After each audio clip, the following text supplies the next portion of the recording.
claim that a guy can't do engineering on platonic solids and come up with something new, the Rubik's Cube, the Habermas switch pitch, these things prove that that's not true. I think it's a foolish thing almost always to pretend there's nothing new under the sun. You should always consider it. Well, you might not be correct, but there's only one way to find out. Well, there's a difference between, you see, Terrence has much greater odds of contributing to the world of engineering than he does to the world of mathematics. I mean, the odds that he's doing something new in mathematics, I'll be blunt, are very, very small. Even though I have patents on it that shows that all of this is novel? I don't want to go there. The patents do not speak to what you think that they speak to. That's okay. And look, you can see into my heart. I'm not trying to. No. All right.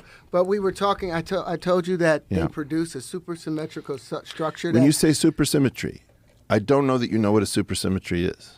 What does supersymmetry mean to you, Terrence? Supersymmetry means that all things come together, fit together, relate to each other. They're self-referential, and they are from a fractal that comes back to that same fractal space.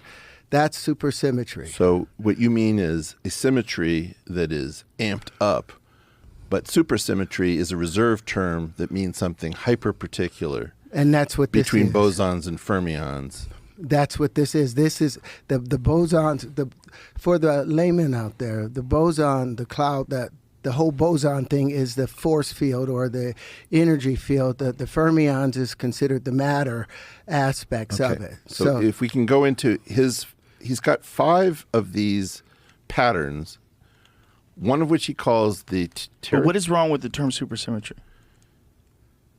Then I want to see an algebra, which is a linear vector space, which has an object called a bracket, and I want to see that bracket obeys a super Jacobi identity, and otherwise there's no supersymmetry. But so it's a specifically used scientific term, it's a and he's using it incorrectly. term of art.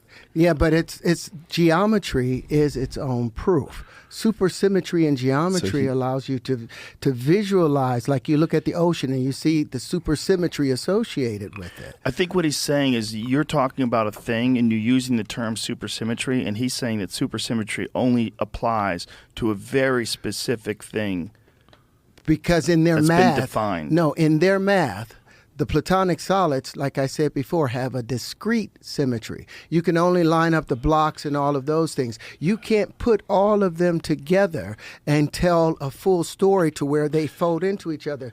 I don't think he's disagreeing with you with that. I think he's disagreeing the term you're using that you're a using. reserved term of art. Okay. And you're using it incorrectly. That's what he's saying. And you're going to pay a penalty. Okay, I don't want to pay no penalties. Like, this is a thing where, like, if I'm watching an MMA fight and someone's doing commentary and they call a kick wrong, I'm like, why are you doing this? You don't even know what that is. Like, you incorrectly reference something that's very specific that we've been talking about for a long time. If you're if you're getting intimate with your lady and you're into rough play and she's not wearing any clothes, is it a rear naked choke if she grabs you from behind? No. A rear naked choke is a particular move. Yes. It doesn't have anything to do with what she did. Right. So is there... Unless she gets the hooks in. Question. In the world of physics, in the world of mathematics, is there a supersymmetrical system, geometric system, ever been produced in mathematics? Yes. In mathematics, yes. We've never seen super Poincare algebra. Yeah, but that's on a plane. That's not volumetrically. That doesn't scale up. Terrence, you have an entire way of thinking that is completely foreign to everyone that I know. And I've tried to understand what it is. Oh, I'm sorry. No, it's not a question. No, it's not, I don't think he's saying this is a negative. No. I didn't see it as a negative. But what I'm trying to say is, if the reason that science works as well as it does is that up until very recently, there were clear rules, cultures. We agreed to leave certain things that are at the door, like our religious beliefs. We agreed to submit to certain sorts of things. We were decent to each other. And that system is in a process of collapse at the moment. All right? Now, Terrence comes from an earlier way of thinking, when things were much more wide open. You don't find many polymaths anywhere in a respectable position anymore. Terrence is coming from a polymathic perspective. He's all over the map in terms of the quality of his thinking. As far as I understand, some of his stuff is really, really good. Some of his stuff is offensive. And it's everything in between. Now, I'm not gunning for you. No. I don't take that offensively. Okay. I take it in the fact that you're here. But let's get back to what I was saying about having, if my pieces naturally come together and form those same They do and structure. they don't. Well, here we have. How do they not, Eric? I'm going to show him. Here's where 12 bubbles meet. If you go to the yellow one right there, Jamie, please tap on that. This is where the negative space where 12 bubbles meet. I call this the Arbrian. I named it after my oldest daughter. Okay. You can take a look at it, at how it behaves. Here, Joe. Okay. So you can have it, and you can have a larger one or a smaller one. By the way, I would be honored to I'm have going to give you some of these pieces. anything that you make of this type in my home. 'Cause it's very, very cool.